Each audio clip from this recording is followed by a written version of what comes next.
Hello and welcome to the River Volta Podcast. I'm Callum Wilson, and co-hosting with me today is Ian Canon. On this episode, we'll be hearing from Sean Michaels. Sean Michaels is an internationally best-selling novelist and critic from Montreal. He's the author of two books, the theremin novel Us Conductors, which won the Scotiabank Giller Prize and was published in 2014, and The Wagers, a novel about luck, published in 2019. He's also founded the pioneering music blog Said The Gramophone. Today, he'll be reading something a little different, though, an upcoming article he wrote for the Globe and Mail for the 2021 Canadian federal election. Hey, Sean, how's it going? It's going well. How are you? I'm doing fantastic, thank you. Hey. Yeah, Sean, we didn't mention the intro, but you were also my mentor for the MFA program. That's right. We've spent many months together. Yeah, in a small room. In a small virtual room. Yeah, I was going to say they didn't let you out of the room. It was just us two. It's a tough program. It's funny to imagine. I like to imagine that one day you'll be able to procure a box with some kind of spirit in it that you can have a conversation with whenever you want to open like astral project yourself a little bit into a little room, a Zoom box. How did you find the mentorship program from the mentors side? Well, I mean, it was great getting to know you and your writing. But I really feel strongly that like one of the purposes of a writer's life is kind of making connections with, or like exploring the greater ecology of the world of writing, whether it's in the city I live in or in the country I live in or in the world, I guess.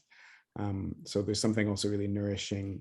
I always feel like when I'm doing work with other writers or when I'm meeting other writers that I'm kind of doing something right in life. It feels like a good, healthy choice to engage with others and sort of let those roots and branches and whatever the metaphor you want to use expand.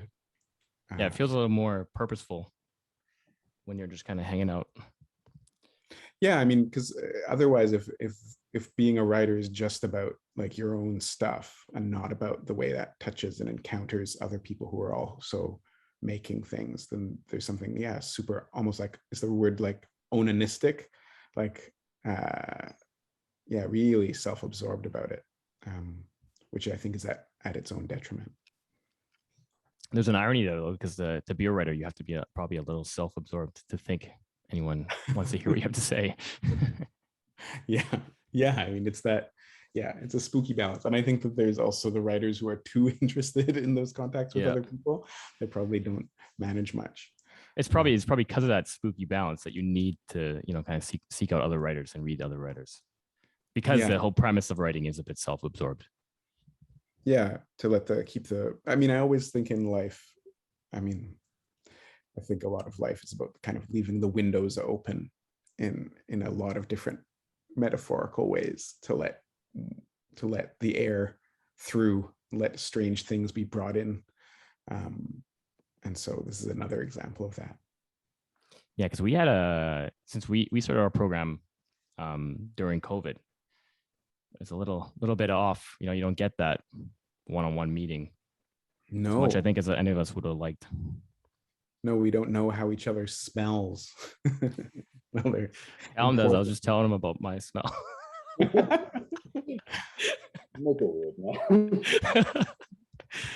I was saying I had to change my shirt before we got on. Well, thank God it's a podcast, I guess. I know. I was saying I was worried about how, can they smell me right now? What's your spirit box idea? Do you think it would just be, video, like a little like spectral image, or would you also want to bring smell into the equation? It's a good question.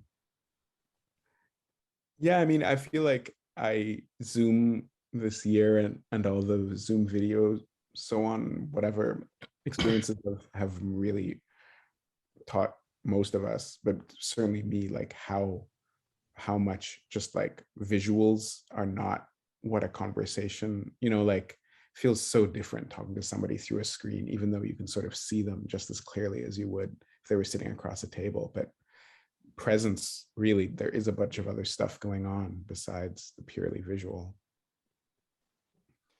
Callum, I lost my smell when I had COVID in October. And you realize the world is full of mostly bad smells. Oh, you were finally purified. Yeah, like you don't miss, like it's one of those things, you don't miss it too much. Yeah, I've heard with COVID, some people who get infected will lose their sense of smell, and when it comes back, it's almost like synesthesia, like they smell things not the way they did before. Have you experienced that at all? Yeah. All not red meats, like or all meats except for chicken taste about the same. Now it's very odd, and they taste what my cat's cat food tastes or smells like. Yeah. So for some reason I can still live with it and I still enjoy it, but I know it's the same taste. But like mentally, I'm like, but I'm pretty sure I like this though. And I You're eating a lot taste. more. You're probably eating a lot more cat food than you used to. Yeah. Yeah. Yeah. That's another weird side effect of COVID. You just start eating cat food. It is interesting, Sean, because we did a novel that was nonfiction. I think Callum, you were with me for that, right? Which like in class? Biking. No, the biking novel. Yes, that was also yeah. That was Megan Hakinen's that's right. memoir about cycling. Yeah. But we're actually taking a nonfiction class. It's the semester we're in now, Sean. So the timing on this was quite good. But with because I think you were prior to that like a music critic, so you're writing some nonfiction, right? Before you're novelist, and so you're kind of moving back, not like but just for this piece. But what are the differences you see between the two kind of mediums?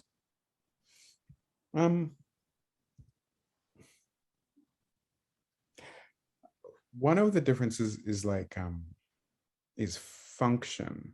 Like a lot of the time when I'm writing nonfiction, well, a lot of the time in life, I mean, I don't know. Yeah, I mean, a lot of the time if you're writing nonfiction, it's because you're doing let's say journalism or even like creative nonfiction. It's often like I'm writing a book to kind of elucidate and tell you about this topic. You know, if I was doing music journalism, it'd be like, let me tell you about this band or this concert. If you're writing a book about bicycling, I assume it's let me tell you about bicycling. And most fiction isn't as like the function is really not as clear. It's like you might inadvertently be telling someone about, you know, there are books that teach you about the circus or teach you about being an urchin living in 17th century Venice or something. But the function of it isn't to kind of convey that information usually. The function is much more like really the function is I want to evoke a sort of living dream that will be entertaining and enlightening and illuminating and affect and touch you while you're reading it. And that's like a really different function than a lot of nonfiction is. So I think that like the most fundamental difference is that. But there's also like different kinds of nonfiction. So for instance, the piece I wanted to read to you today, I was interested in writing about the election this year and about politicians and kind of like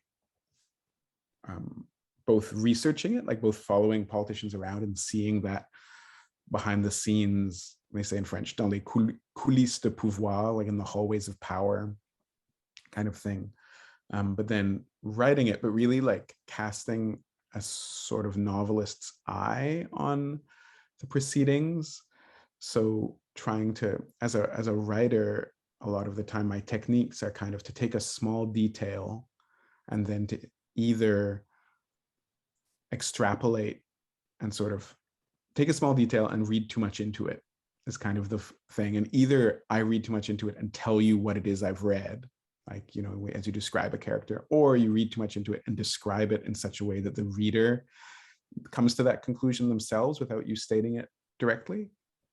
And so in this case, I was sort of doing that with real life. And that's one kind of nonfiction writing, but it's not that common. Like I even had a bit of a clash with my editor who's expecting more of an opinion essay but I didn't really want to write about, policies or try to persuade readers. That's not what I wanted to do this time. But obviously most newspapers and magazines are full of kind of writers explaining topics or expressing strong points of view that they honestly have on topics, rather than something a little bit more abstracted. Yeah, I think what I called it was neutrally critical, is what it came off of. Mm-hmm. Yeah, I mean, you want to. I wanted to express criticisms or observations but being kind of light touched enough that those opinions are things that sort of the reader can make for themselves, rather than things I'm really forcing on them.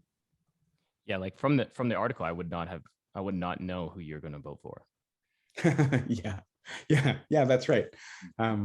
Yeah, that's also, I felt kind of, I felt compromised going in, because there's one of these political parties I've been a member of, two of them I've been a member of, and I've voted for certain leaders in their leadership campaigns. And so it's like, how can you responsibly, how can you responsibly deal with that? Unless you really want to write an article that's clearly an opinion. I think you told me before who you're going to vote for. I think you did, but I wonder if Callum could glean from the article. Because I kind of had to take an overview, I think, but I already know, I think. Yeah. You don't have to tell me whether it's yes or no, but I think I could. But also, like, because as you were saying before we started recording, Ian, every candidate got a little bit rinsed by one's article. So it's hard to say. Equally rinsed, I think I said way. Yeah. I think I have an idea of who you might be voting for, but I don't try to know these things about other people. It was one of the weird things about when I was among all these political journalists, though, like going to the debates in Ottawa or attending press conferences, you see how jaded, like, the journalists are really, like, they have it's hard to see much admiration in them for the politicians they cover. And yet, presumably, most of them are also voting. And I thought there's something kind of weird and interesting in that disconnect between, again, it's like an example of like the disconnect between these people as human beings and what they symbolize or the impacts they have on the country. Like on the one hand, who cares who these people are? Because what matters is like the policies they put in place. But conversely, like the policies they end up being able to implement will have a lot to do, I think, with the way they move through the world as human physical beings. On the reporter's end, it kind of reminds me of like if you're working in a hot dog factory, you're not going to go home and eat hot dogs. Yeah, but it's as if but if you're obliged to eat I don't know, it's a weird. Well, yeah, if you're obliged to eat hot dogs, you're gonna hold your nose and eat one still, but. Yeah, it's the person who works at the hot dog factory who's asked by their brother-in-law, hey, could you pick up some hot dogs for us for our barbecue? And they're like, oh, grudgingly. Yeah. How did this opportunity kind of come about? Like, was this something you wanted to do specifically and you asked to do, or did it just kind of land on your lap? Yeah, I asked. I asked. I've been thinking about, like, it's the sort of politics is the sort of thing or electoral politics is the sort of thing I've always been kind of perversely interested in. And I've always harbored these kind of fantasies of seeing being on the campaign bus, the campaign plane, those kind of documentaries I really like. And so when the election was called, I realized, oh, wait, I could see on my own, using my own steam, see if I could do something. But then again, like, I'm not, like, one is only as connected as one is. So, you pitch as a writer working in magazines or newspapers, you write to an editor and you pitch a story. And I don't know that many editors who work in this domain. So I wrote to the first one that came to mind at the Globe, and he was the editor of the opinion section. So again, like, in some ways there was at a certain point in the process, it was like, wait, oops, like I pitched something to the opinion section, even though I don't really want to write an editorial. I think there is clearly an opinion here about politics that is apparent, but it's not an opinion about specific leaders. Yeah, no, but also that came from conversations with him and wanting to bring out more his desire to make sure that opinion was brought out rather than just this like really more neutral, as you say, like observational thing. So anyway, trying to find strike the right balance to benefit the piece. I wonder if you can share a little bit about that editing process that kind of went from like your finished product to what you're going to read today. There were 2 stages of edits. One was larger, parts where the editor came back asking, can we get to this part of, asking questions like, can we get to this part? Can we get to this idea faster within a paragraph, or flagging things that felt that almost didn't make sense? And then there was another round of edits that were much more nitty gritty. And then newspapers are also strange because there's stuff like in my first draft of this, or my earlier drafts of this. So I made this choice I had this idea that I wouldn't name anyone, that I would name them as the leader of the Liberal Party, the leader of the New Democratic Party, and so on. And it was this, like, part of it was when I was trying to describe the piece I wanted to write to my partner a while ago, I realized that I thought I want to write the kind of, like, I want to reflect on politics and politicians in such a way that doesn't feel trapped within the, like, August, September 2021, like, to write a piece that would have something to say about politicians, about politicians, even if you read it 10 years from now. And so I had this idea of, instead of just making it all about like Singh and Trudeau and Paul and O'Toole, to add this kind of level of abstraction to write about the leader of the Liberal Party, etc. But then I was also worried that it would be like really twee and silly and ostentatious to do that. And like, once I did it, I thought, no, I think this works. I think it's okay. It's not too annoying. It was sort of less annoying than I feared. But in the first draft, the Liberal Party leader was almost always referred to as the Prime Minister. And for instance, I learned from the editor there that you're not allowed to refer to the Prime Minister, the sitting Prime Minister, as the Prime Minister during an election campaign. That the newspapers have rules to try to kind of put everyone on a neutral footing and remove a bit of that incumbency advantage. So he has to be referred to mostly as the leader of the Liberal Party. So I had to figure out, like, okay, so I call him the leader of the Liberal Party the whole time. How does that change the piece? And so, for example, the very last line, I think in the finished version, I refer to him as the member of Parliament for Papineau. And so that was originally the Prime Minister. And then when that line to me had a sort of like, was a bit fragile if it became too, it's about this lonely character at the end of the piece and leaving them in some ambiguity. And I found that it worked really well with the Prime Minister, blah, blah, blah, blah. But when it just became the leader of the Liberal Party, it kind of lost some of that juice. And so I eventually came up with kind of using an even more specific and small kind of ceremonial title. For me, worked better again. So yeah, those are the kinds of things that came through editing. What was your, because you mentioned a few times, like, your kind of like major pitch. What was your pitch originally? And then how did it sort of change, I guess? I wanted to write an observational piece on these politicians as people. And I wanted to capture scenes from the election without an ostentatious opinion or policy discussion. I guess what you just said about it kind of standing alone without it being 2021 was more or less your pitch. Yeah. Gotcha. I like that last line though. I think it did hit right, the member of Parliament for Papineau. Thanks.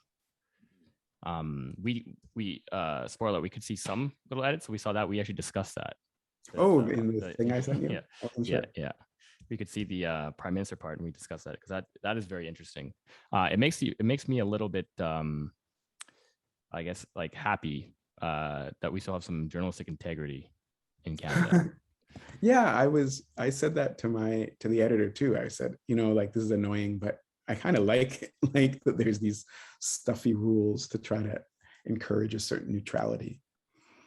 Yeah, like the polarization hasn't quite hit Canada the same way it's hit other countries. Yeah, that's right.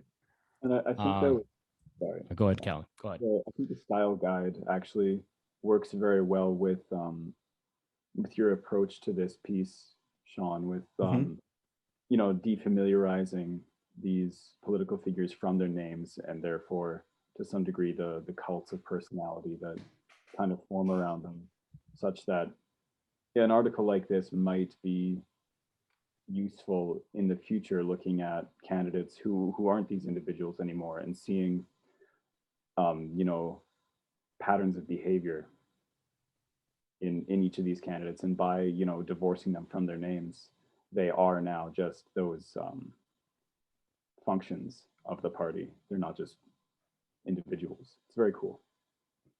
Thanks. Yeah, I mean, the more, plus ça change, like the more things change, the more things stay the same. And like 20 years from now, there's still going to be a liberal leader who's still like a bit of an empty suit. But, like these things kind of last and linger. And even if you're not, even if you're not going to visit a board game store, but you'll be visiting a virtual reality emporium or whatever we'll be doing, Spirit Box.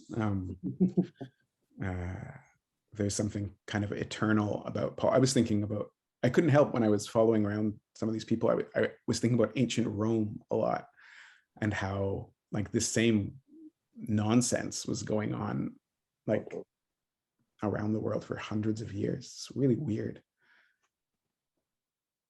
Should we jump in there then and do the reading? Sure. It is day 9 of the 2021 federal election campaign, and the leader of the New Democratic Party is laughing as a woman explains to him how to win. We're in a board game shop in Montreal. We consists of me, the leader, his pregnant wife, and 25 miscellaneous aides, clerks, reporters, and security staff. He says he wants a new game, so the employees are going through the motions, holding up boxes and explaining the rules for each. The campaign is 36 days long, and this is how the leader is spending a chunk of one of them, not hammering out policy or meeting with economists, but visiting Villeray, buying dice. Every 4 years or fewer, we try to decide what's important. Is it what's in our politicians' hearts, what's inside their heads, or what's published in their platforms? Would we rather elect a good person or a smart person, or a heartless moron with a rigorously costed budget? Usually we don't seem sure. So we send our politicians around the country, we put them on TV, and we let their images and speeches and natural charisma buffet us around. It's a terrible way to choose a leader, and also, inconveniently, the best method we have. The leader of the NDP is smaller than you'd expect. He is broad but not tall, possessing a fully 3-dimensional beard and kind, quick eyes. Today he's wearing white sneakers and an untucked button-up shirt, an aquamarine turban that instantly makes him one of the most recognizable politicians in the country. He is consummately thus, at ease with onlookers, generous with strangers, primed at any time to pronounce a prepared remark. His great weakness is that you can tell the lines are canned. He's not so gifted that the politicking passes unnoticed. Will you need a receipt for that? The board game clerk asks. Yes, he replies, and everyone laughs again, because of course he will. This is work, this is theater, and everyone knows it, as the coins spill out of the leader's hands and over the counter. Politics isn't abstract. It isn't the pure exchange of ideas, debates by floating heads. State power is backed by physical violence and coercion, and its agents must move through this same space.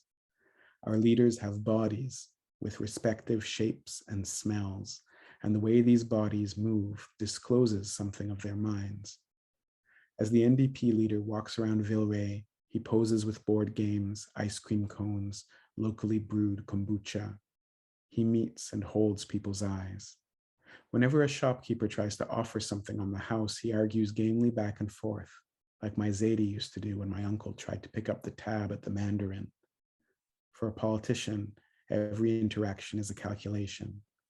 Everything's an arithmetic of impact, affect, and downside risk. Earlier in the day, at a news conference on climate action, the atmosphere is that of a community barbecue, intergenerational and merry. But it strikes me that this is a workplace. The man with his picture on the side of the bus is many of these people's boss, a boss they seem to like. He pledges an end to fossil fuel subsidies, speaking without notes, alternating between languages, utterly contrived, but also, in a sad way, more real. Once the cameras are running, the leader seems almost relieved that he can do away with the artifice of the board game store, that he can make his motives explicit and pretend a little less. On another morning, the leader of the Conservative Party strides to a lectern accompanied by an ear-splitting sizzle of EDM-spiked rock and roll, like the music from an unwelcome Facebook ad. We are in a barren ballroom of the Intercontinental Hotel. It is 9:30 a.m. The only spots of color are 4 Canadian flags.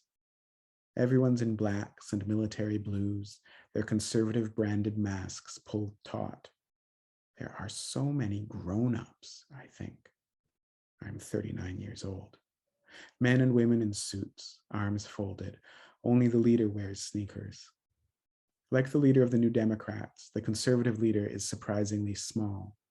He wears a ring on each hand. He's friendly and also stern. He reads from a teleprompter, and something in his tone recalls the cadence and inflection of former US President Barack Obama. This does not seem like an accident.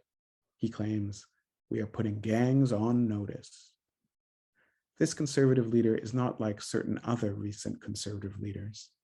When he describes economic recovery, he mentions mental health. When he discusses violent gangs, he talks about giving their members jobs. He is cheerful. But when a journalist asks him about childcare agreements, the answer he gives does not conform to the question. When that journalist repeats the question, he gives the identical response. A second journalist steps to the mic again with the same question and again the same response, nearly verbatim, totally ignoring the query. The guile. I notice that whenever the leader speaks in French, the Obama in him falters. His tongue betrays the ruse. Back across town in Hochelaga, the leader of the National Democratic Party, which is a typo, the New Democratic Party, is handing out poutine. Is this pandering? Coming to Quebec to give out poutine? Yes, it is. Everyone's in orange hats and aprons, blue sanitary gloves. There's a food truck and a pair of white plastic tables with potted plants and antibacterial gel. Why the plants? Because the function of this event is not to actually feed people. It is to convey the playfulness, good nature, and implication of the leader whenever these images are broadcast. Plants communicate good taste, health, and the environment. Eventually, the leader tells us it's time to sing a song. The words are Oser Ensemble, an NDP campaign slogan. The tune is Olé, Olé, Olé, Olé, a Montreal Canadiens hockey cheer. According to superstition, this cheer should never be performed except when you are absolutely certain you will win. The leader of the Bloc Québécois has a very thick neck. He is walking toward Jean Talon Market in dusty shoes and polka dot socks with the gait of a nervous prize fighter or the survivor of a skydiving accident. He has a slight limp. If he were a dog, he'd be a bulldog, and he has described himself as the guard dog of Quebec. It does not appear that anybody likes him. That is, anybody in his staff or among the area candidates. They treat him as you would treat a very smart, very strong, very vicious dog, a dog that is also your boss. I do not think he trades on being liked.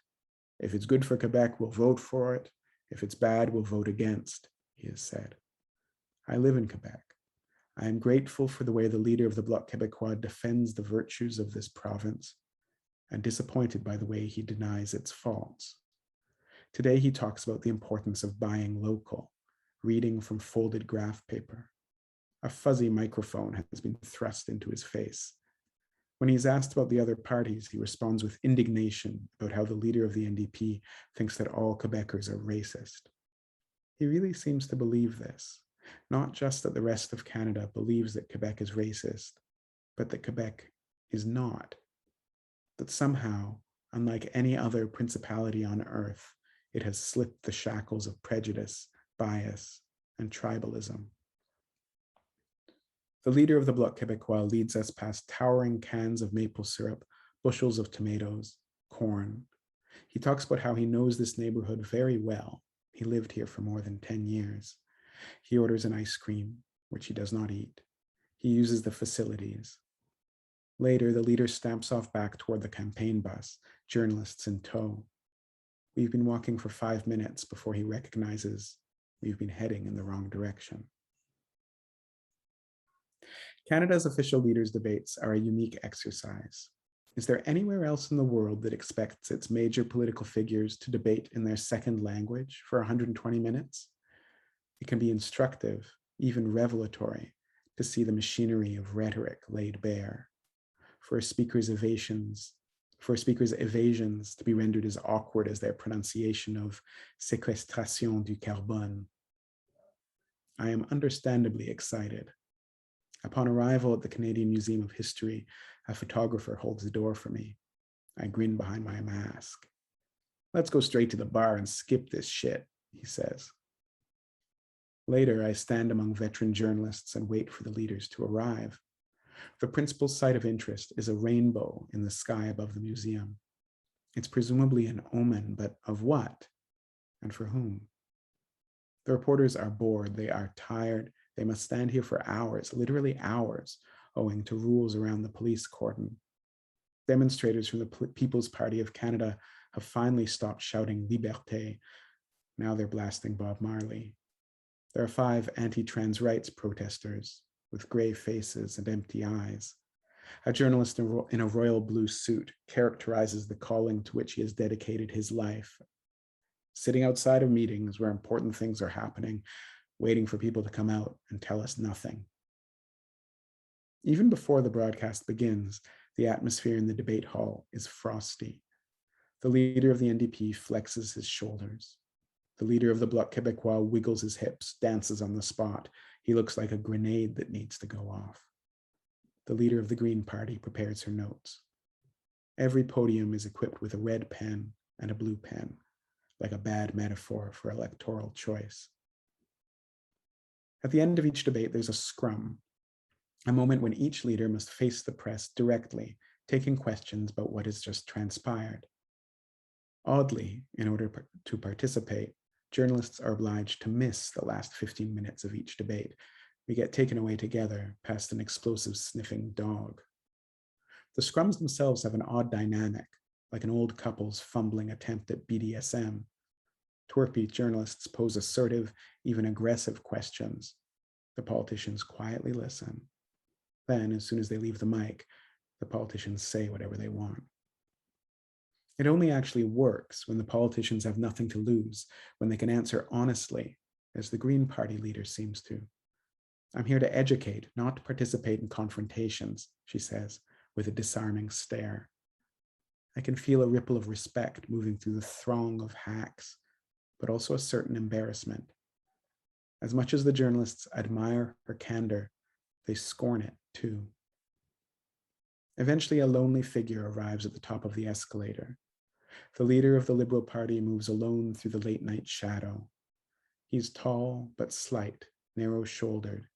He seems diminished from his knockout days, and there is something ascetic in his manner.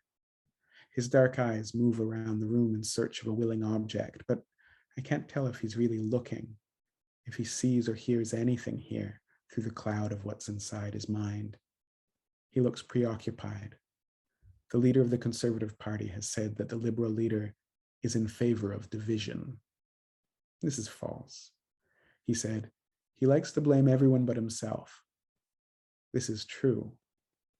But our country's voters do not reward self-reflection.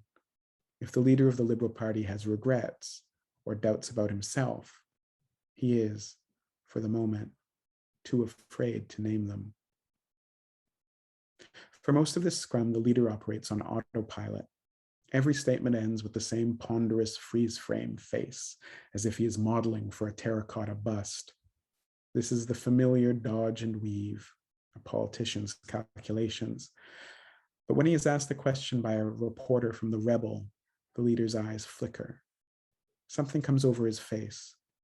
On screen later, you could mistake the change for theatrics or temper, but standing before him, not 2 meters away, I see something different.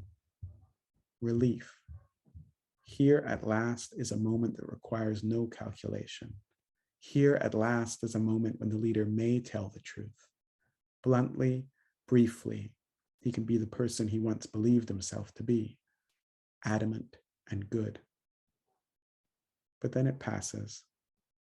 Nobody believes that truthfulness can win an election. We lack the imagination. The member of parliament for Papineau turns away and strides toward the elevator. He will go up or he will go down. Who can say?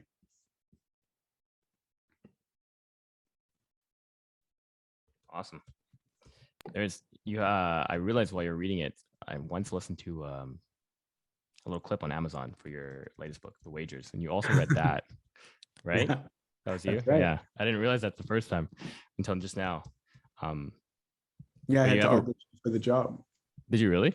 Yeah, I had to audition to read my own audiobook. I was picturing you going in with sunglasses and a mustache. Audition. No, I've never. Yeah, I have nothing to do with this project. Yeah. Hello, I'm Mean Shikels.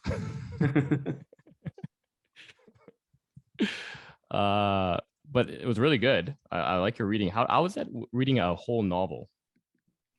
It's a long process. What I really realized doing that is that I only have like 2 voices. Like I know at one point the engineer was like, could you maybe distinguish that voice a little bit more from the other voice? But you don't want to start, just reading hello and then oh hi. So dialogue is hard. Unless you're full-blown like Harry Potter audiobook style with really distinct. I felt like you were almost going to do the leader from Bloc Québécois voice, and then you decided not to. Yeah, I might regret that. I can see you're writing a question, Callum. What do you got? What do you got for us? Just something that came to me while listening to Sean. It's the passage: for a politician, every interaction is a calculation. It's the arithmetic of impact, effect, and downside risk. And while I was listening to that, I thought, is that any different from writing? Like in writing, we also have to make calculations of impact, affect, especially affect, I think, with fiction, at least. Yeah, that's really true. Yeah, I think that's a really good observation. I mean, it's one of the things you have to, like, you have to train yourself to do, is to realize the way that that a sentence or a word that you choose to include, like everything has affect. And yeah, it's one of the things you kind of catch, or other readers catch, is they tell you like, oh, when you use the word, like because you chose to use the word jam instead of jelly, or jelly instead of jam in the sentence, like it made me, like kind of broke the mood, or like, sorry, maybe that's too specific an example, but that's exactly how it is. I remember like in workshops, various workshops that I've been in, I remember reading manuscripts and thinking like, does this person not, like this person needs to also consider how the reader might be affected by their use of language. Like while writing, you have to also have that reader in your head. What Stephen King calls the ideal reader, I think. When I've done work on translation, so both of my novels have been translated into French, and I read French, and I've had lots of conversations with my translator, Catherine Leroux, who's a friend and an amazing novelist herself, Giller nominated, novelist, about the translation, because there'd frequently be like, I'd allude to, or I'd refer to a flower or a bird or even like a food, and then she would translate it to the French word, and the French word would sound like really different. And I'd say, actually, like, it's less important that it be that particular bird that the character sees in the sky, and more important than that whatever word it is, like, match the mood, like almost the sound, the phonetics of it matter a lot to me. I always think in French, the word, or in English and French, the word plum in English, which is really quite, at least to my ear, like quite a beautiful sort of noble word.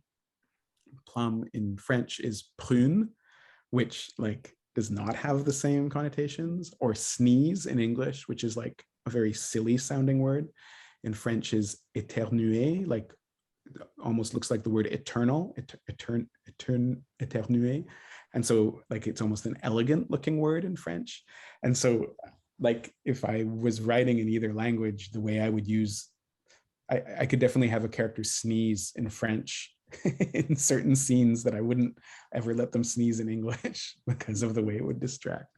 You almost have to commit sociology to quote the leader of the Conservative Party when working on translation.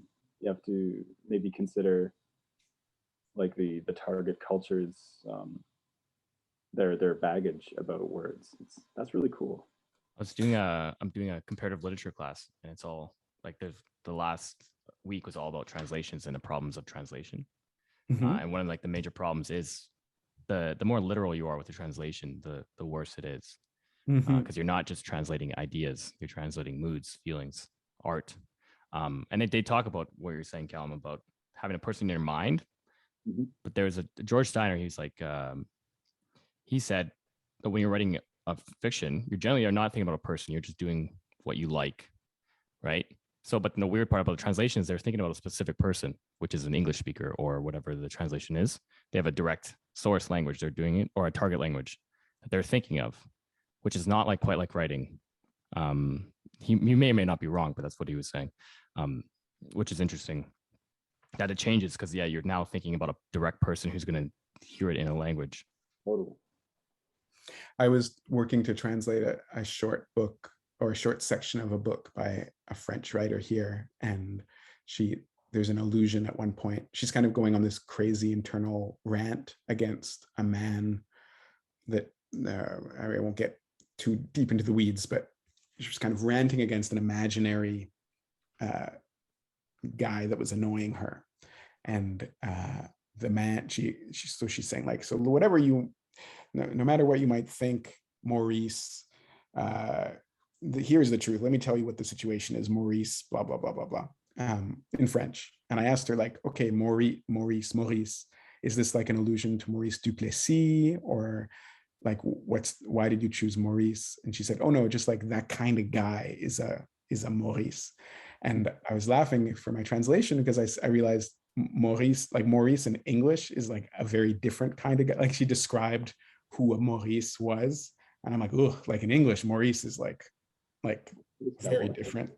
Seems sort of like someone in a loud polyester blouse or something. So I had to figure out how to translate Maurice. Like you could say Maurice should be translated directly, but I translated it as Gary, I believe. Like a Quebecois Maurice is more like an Anglophone Gary. I was trying to think of like a loud New Yorker is what I was thinking. Yeah, exactly. Maurice. Hey, Maurice. Yeah. I do, because we're in nonfiction right now. I was thinking a lot about this, and I'm doing a 10 days in the life of Ian, and I realized nothing at all happened in that 10 days. Not at all, but there's one thing that happened, and one thing I noticed from yours is just taking a little bit of advice. Is it's almost all in scenes. It's scene. Was that conscious when you were doing it? Well, it was sort of like the value I was thinking about what is the value of this piece? It's like, I mean, to put it another way, like I did actually attend the debates in Ottawa, And it's like, what can I bring you from that experience that is worth anything? Like if I'm just one other guy with like an opinion or describing the thing you saw on television, like even though I'm at the debates, I don't describe the debates that were on TV at all in the article, because essentially I didn't see anything that the viewers didn't see. I've got nothing to bring. But I can tell you that, but to me, there's like these moments in the scrum or the color of the socks. You know, I was talking to a friend here who was expressing surprise that Yves-François Blanchet, the leader of the Bloc, has polka dot socks. He doesn't look like a polka dot sock kind of guy. And, you know, something like that is like those details that come in a scene kind of way with something that I thought I could, was, yeah, one of the functions that my journalism could fulfill. But also like as a writer, I'm, in terms of how I write my fiction, scenes are where I feel most confident, you know, being able to use a small sensory detail. We've talked about this a lot in our calls, to then like tell the reader something, but expressing something through that proxy. It's ironic because I was talking to Callum about this on Friday, actually. Me and him met up about the rabbit details. Do you remember that?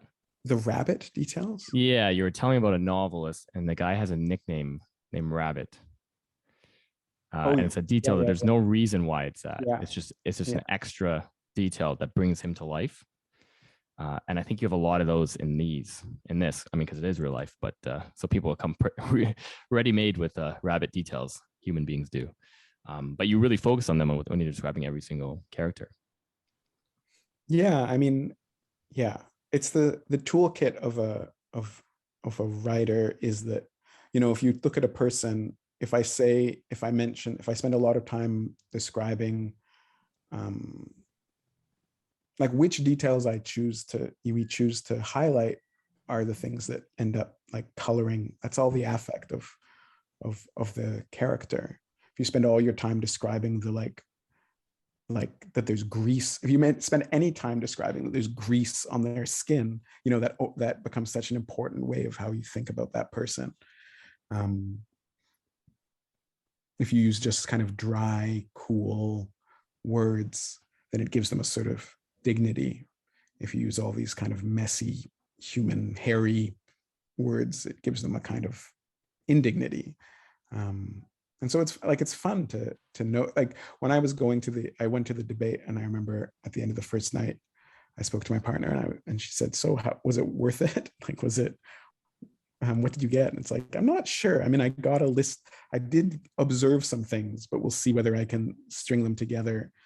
But you're just there, like staring really closely at the prime minister, trying to like see something in his body or in his manner that tells you something or that you can communicate. And of course, fiction is weird. It's different because there you're just sitting in a room trying to imagine something. You're imagining a scene deeply enough that you can find for me, that you can find the ways to describe it or to add depth to it that aren't the obvious things. Like if you're writing a scene about a breakup, what else is there? What else is happening that helps color in and deepen that scene besides just the words coming out of their mouth?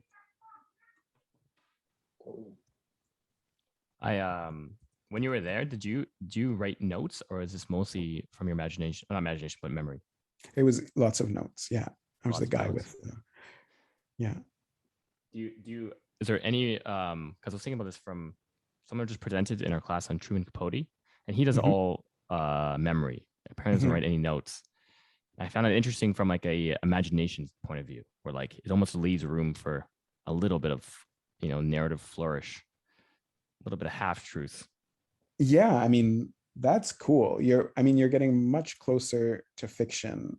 But even like, I mean, I don't know, there's a lot of sleight of hand that nonfiction writers are allowed to do. And I think a lot of readers would be kind of horrified to hear things like that, where quotes that aren't actual quotes or things that are from memory. Even in this story, some of the timeline is sort of like, I never like lie, but you know, there were 2 debates and the leaders came out in different sequences. For instance, the Green Party leader, I think both nights came out after the prime minister.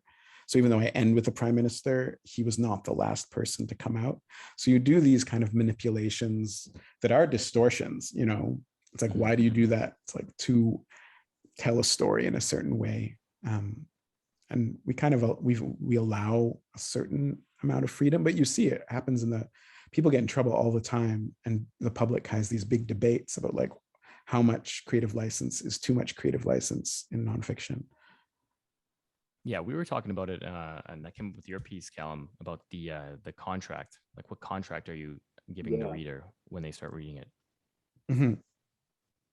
Yeah, not quite in the same context. So I think like here it is like the contract of truth, or at the very least like verisimilitude. Like there has to be, there's two truths going on, I think, in nonfiction. There's like the factual truth of what has happened, and then there's like a larger kind of truth that all creators have to adhere to, even if it doesn't necessarily mesh with the smaller truth of the things that happened in the story. But it's also true that the way, the form, or like the vibe of a piece expresses a kind of contract. You know, if in your first sentences you start quoting statistics and you know, numbers, I think there's the expression of like, this is the kind of story where everything is like more by the book. Whereas if in the first paragraphs of a piece, like in this one, maybe there's a little bit of like swirling and cutting back and forth in terms of time and place, you kind of think, okay, this one has a little bit more freedom in the way some of these things might fit together. Yeah, like with my second piece I'm writing, I'm considering changing the timeline of events, and I'm wondering if that is the same thing as like walking out, right? Is that true? But for impact, I'm not going to change the actual events, but just for, you know, narrative impact. Mm-hmm. And I don't know if that breaks the contract of truth.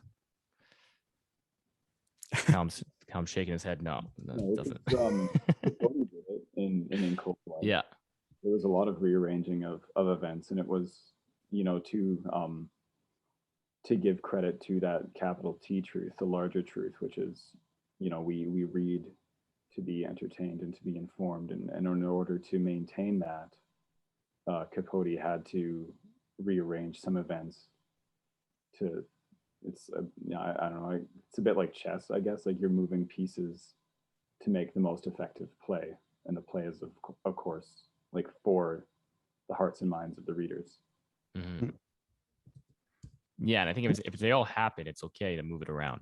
It's still, and it's like it's serving that, you know, that capital T truth of your piece even more than the you know, lowercase truth does. In a lot of ways, I think that writers should feel like the problem isn't that writers lie too much or distort too much. It's that readers aren't properly educated about how much of those distortions are there, you know, whether they're deliberate or not. Like, if you don't have a lit degree, you might have never thought about how distorted like history is, and all these things. Well, yeah, because like if you read any like nonfiction, how many direct conversations are there in there, and you're like, there's no way that is actually the words they were saying. Just because unless you're like a savant, you don't really remember word for word conversations. Yeah. Callum, do you remember a word? No, you don't. That's good. Don't even journal. It's probably my worst time. But like, yeah, I should take more notes. I think that might benefit me, at least in this class, this nonfiction class. Are you a journalist? Not a journalist in the same way this piece is like a journalist, but a person who journals. Oh, journals? No. But I did have times in so I had this blog, Said The Gramophone, for years and years, where I'd write about songs or write like weird, kind of sort of unusual texts, like short stories and flash fiction or reviews about a given song, several times a week. And so that had the function of me writing regularly and kind of getting creative every day. And that was really, really, really, really good for my development as a writer. But I find like the whole like writing about your own day was always I have a real like I don't like writing about myself like that. I find it gross. Yeah, even if it's just for me. I have a journal that I've had for 9 years, but it's mostly around how I'm doing in my writing and my thoughts in my writing and how I can improve or how I'm falling off, and just like a little way to keep myself in check if I am not writing as much as I should be. And it is interesting to read it all over every once in a while. Yeah, I bet. Callum, do you keep a journal? No, I should, but like, I don't know, like it's things. I don't know. I try to count on my memory as a journal, and that's been failing me lately. I might have to take up journaling. Yeah, I try to write something in it every day. A lot of it turns into just me like doing like, here's my to-do list today.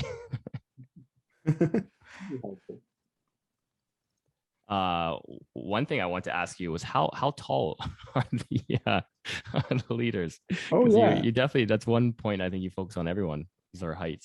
Well, I was like, I was actually shocked. Like I'm about 5'9". I'm not particularly tall, and Trudeau's taller than me, but and enemy Paul 6'1". He's 6'1" according to Google. But the others, like Singh, who really seems like on television like a sort of big burly person, was like small.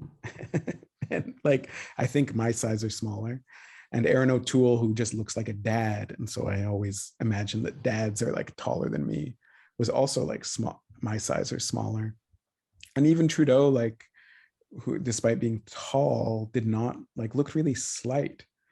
They really don't have the like their physical, all three of them, their physical presence was and Yves-François Blanchet to a lesser degree, because he had this stocky kind of fighter thing going on.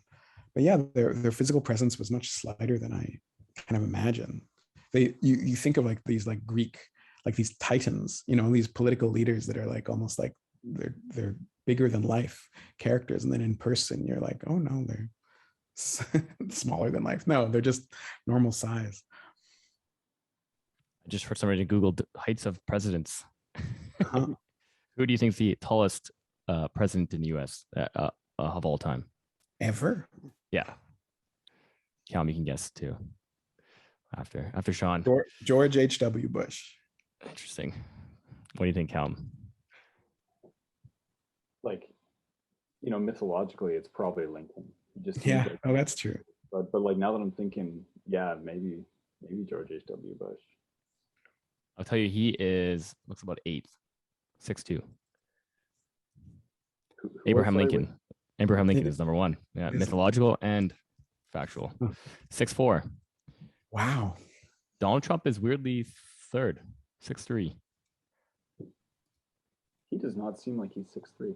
No, I didn't. That was surprising. He seems like a taller man, but not 6'3". That's surprising. James Madison, the shortest at 5'4". Fun facts. Well, it's like, wow. I think it's just a TV effect a little bit. You get the impression a lot of people, because it happens with actors a lot, that they're a lot taller than you think. That's right, on television. Trudeau, oddly enough, I think 6'1" is taller than I would have thought. Yeah.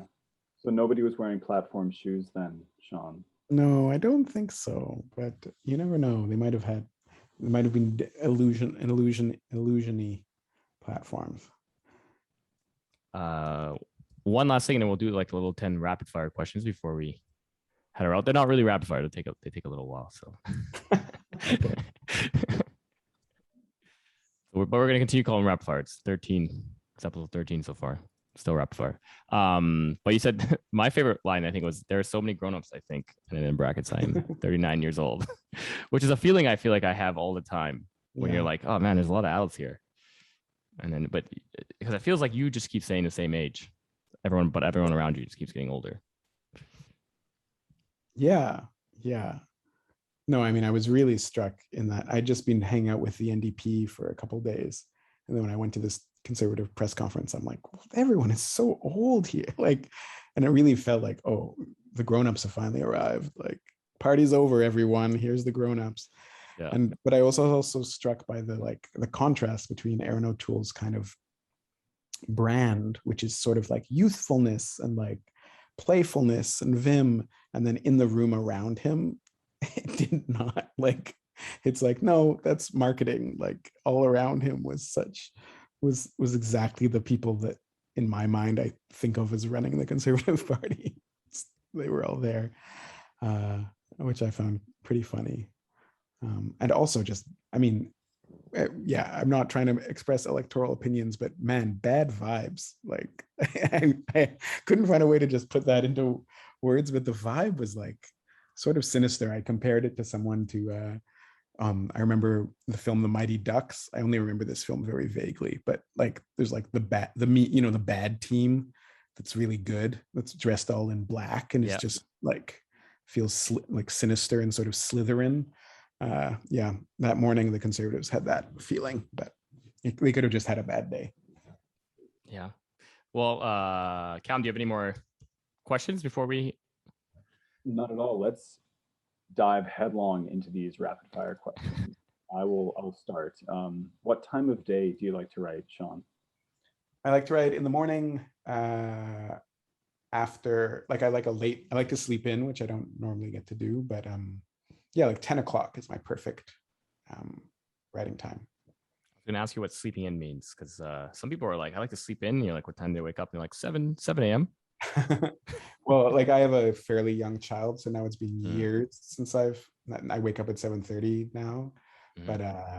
But I would, in a normal world, if I was a bachelor, a 39-year-old bachelor, I would probably sleep till 9:30 or something, and then get started right away. Do you have a writing goal that you're trying to accomplish when you're sitting down? When I'm doing a first draft of something, I try to write no fewer than 300 words. Next question, Callum. Yeah, what does your writing space look like? These days, I have a writing studio, which is like a weird room overlooking the train tracks in Montreal that I share with a sculptor. And I have a walking desk, actually, like a standing desk with a treadmill at the bottom, so I can walk while I write. I realized that if I just spent my whole adult life just stooped over a computer, that I would really regret it one day. So I try to spend a big chunk of my day standing or walking. But I really do like to work in a cafe. My first novel was written entirely at a cafe. And even now, COVID has really like changed that around. But kind of my ideal is to spend half a day at a cafe and then half a day in my writing studio. And at the cafe, I like that thing of, I like being at a busy cafe full of like interruptions and distractions. And I usually am listening to music while I write. And so it's like a very multi-sensory, like that kind of stillness that some writers want is really not my best mode. So it's kind of something I have to fight against in terms of having my own writing space, is that I find my studio is kind of too boring. Do you ever play YouTube videos or anything like that has cafe sounds? No. Just to have that not feeling a bad or idea. essence. Yeah, there's apps. I know there's apps that can do like rain or thunder or cafe. What age, or like when did you start taking writing seriously, or at least like realize you can do this? When I was I think I've been into it forever, like since I was a really little kid, but I remember in 6th grade, I won the English award from my 6th grade class at the end of the year, which my teacher gave me a copy of a J.R.R. Tolkien encyclopedia. And until then, I didn't even know what English, I was like, what do you mean English award? Like, what does that even mean? Like the idea of English as in English lit.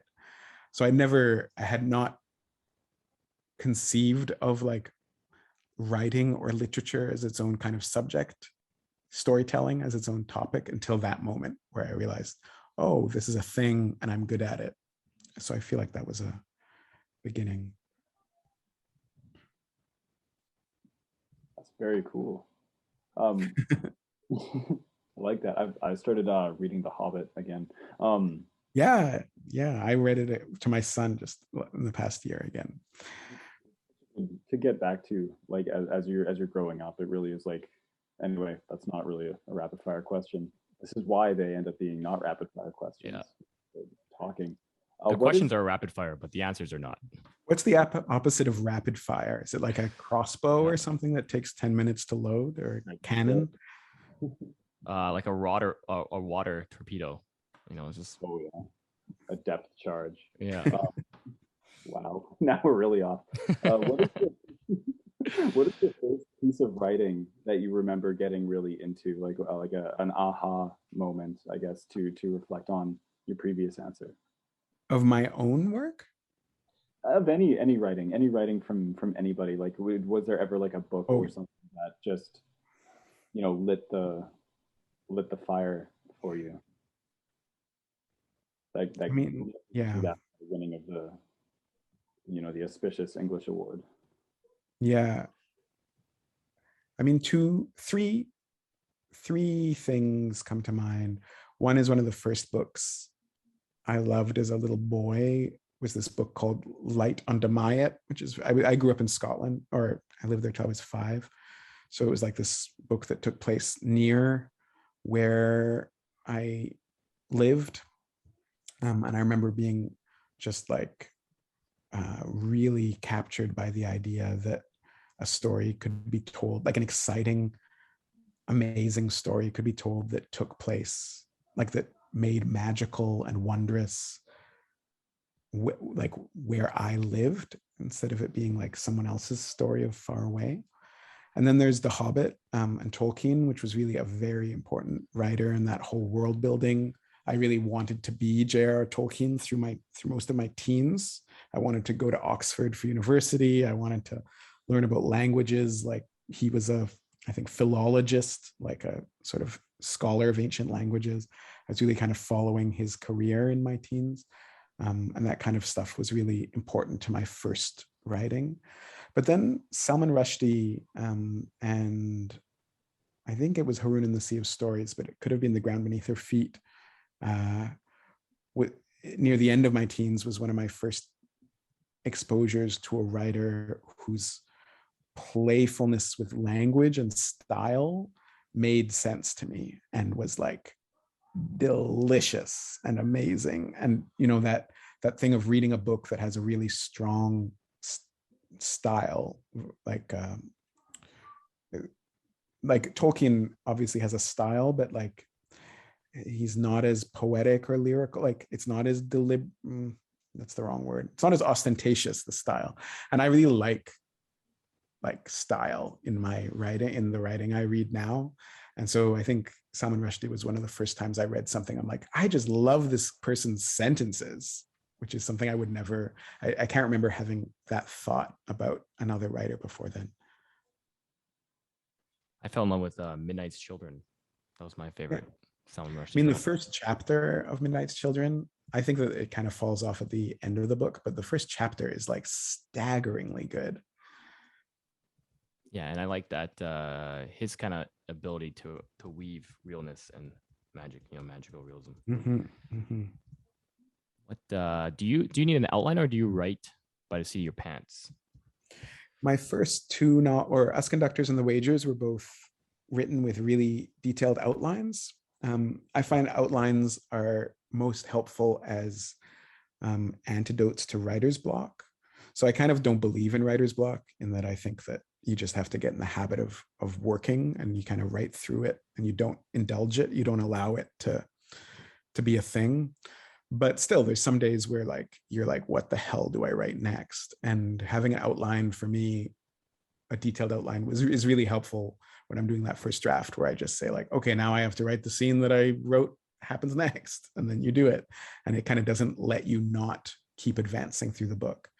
But with the novel that I'm working on now, that I'm a couple of drafts deep on, I wrote that book without an outline for the first time. I pantsed it. And that was a really weird, different writing experience. But it's been good too. So there's real advantages and disadvantages to each. This one, I really definitely found times during the first draft where I'm like, where am I? What am I doing? Like I felt totally at sea in a different way than when you're writing a book with an outline where you're like, why am I doing this? It's garbage. But still, I knew what I was writing. What would you do in your fourth book, your future fourth book? Yeah, exactly. I have to find a way to do. Well, I don't know. Yeah, I think different projects call for different processes. Right. On my second novel, I remember near the end, I just got so off, like, because I let myself pants and just went, and then there was that moment where you're just like, how the hell did I get here? Like, what am I doing in this like area of this like city that's taking place? And I had to just completely backtrack and cut that all. Come back. Yeah. Yeah. So, what are you reading right now, Sean? I'm actually reading a book in French called Sadie X, the name Sadie, S-A-D-I-E, Sadie X by Clara Dupuis-Morancy, who's another Montreal writer, and it just came out last week. But I'm excited. I've also got on my to-read stack here the new Casey Plett short story collection. And there's also this weird book a friend recommended to me of a George Saunders book that came out. We almost every teacher in our class has talked about that. A Swimming Pond in the Rain. The Russian lit one. Yeah, I've read it. It's really good.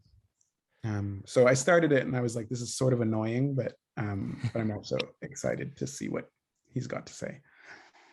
Yeah, because I think he reads 5 or 6 Russian short stories and turns them into basically a class. It's his class on them in book form. Mm-hmm. What's a book on writing you'd recommend? I don't have very many that I love, but Ian, you and I know both have good feelings about John Gardner's Art of Fiction. I mean, I feel like, there's a real utility to writing books that are very like brass tacks. Here's tips for how to do stuff. But I really like to me, being a writer of literature has a certain, like, there's something kind of noble in it. And with that kind of nobility comes certain responsibilities. And I really like that John Gardner is willing to reckon not just with like how to write a compelling story, but like how to be a moral and good artist and writer. And I think those are important questions to reckon with a bit. Absolutely. I like how Gardner almost gives us permission in art of fiction. Like he's giving us a lot of permission to screw up a little bit. I mean, then he shows us how to move past that. Like I'm thinking of like the chapter Faults of the Soul. Just that title. Well, that's similar to like Bird by Bird. Oh yeah, Bird by Bird's a good book. Yeah. Permission to Suck. Mm-hmm. I think we all need that. But if someone new to your writing, Sean, could only read Us Conductors or The Wagers, which would you recommend?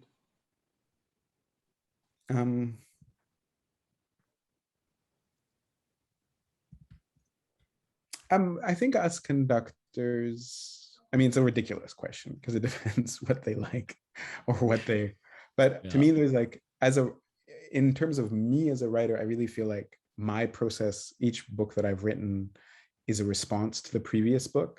And so I think there's something natural to me in my mind to, if you were to read my work, that you could read it in order and see the way that each book responds. I mean, there's only 2 of them so far, but each book is a reaction to the preceding one. So you might as well start at the beginning.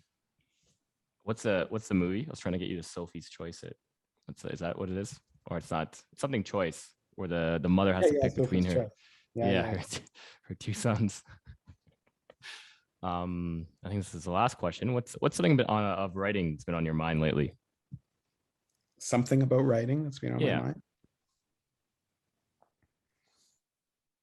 One interesting thing I was thinking about a year ago, but that has fluttered back up, is that I was thinking about heroes in writing. I was thinking about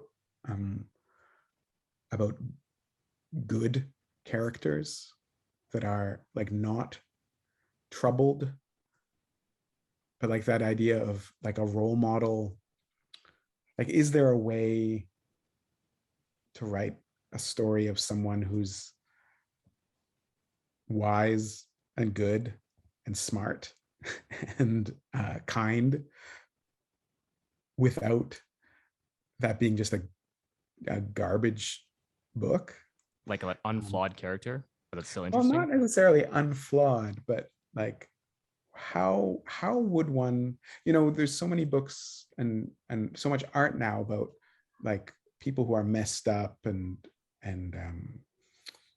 the way that we're all messed up, and kind of like that form of the person who like comes through despite their weaknesses, or who fails despite their goodness or whatever. Like it's very well trodden. That's kind of like art and literature of the past at least 100 years, 150 years, it feels like. But before that, in like in the classical era, there was a lot more stuff about just like, Odysseus or something. I mean, Odysseus is, but I was just thinking about this as an idea. I was like, what is there a way to make an interesting, compelling, strange, like good and profound narrative, but about someone who we should all aspire to be like, Yep. What I think is interesting about that idea is, if I think of anyone, they're comic book heroes. So you give them like an extra power, you make them even more like supernaturally good. That's right. They're like comic book heroes. And it's like most comic books that have like someone who's that good, like Superman or whatever, is famously like bad literature, like, because the character doesn't have anything to them. But I was wondering, like, I don't think it's like that interesting. Like that character is not that interesting, of just like the model human. But can you write a work that is still interesting if it was about a model human? So speaking of George Saunders, there's a short story he reads, Alosha. You might recognize that name. It's pretty similar to one of the short stories I wrote of Alyoshenko, but Alosha the Pot by Leo Tolstoy, where the character, he is kind of like a house servant almost, but he is perfectly good, and it's kind of split on whether that's a good thing or not. As a human being, just this like unremittent good person who always does the right thing, but it always turns out badly for him, because he's just always positive and good and happy, but he just like suffers through this like bad stuff. It's interesting. It's a really interesting short story, because he's kind of critiquing, like, is it even a good thing to be that good? Yeah, maybe that's one of the answers. Yeah, because instead of just being that character, you're talking about the existence of that character. You're kind of doing like a meta analysis of that character.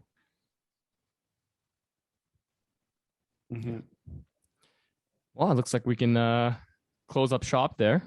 And gentlemen, thank you, Sean. Thank you very much. My pleasure. For taking the time. It'll probably be up in a few weeks. I'll try and get it up though, because you're reading something timely, but as you said, timeless. So all right. Well, great talking to you both. Enjoy the rest of your Sunday. See you, Sean. See you, Callum. Bye.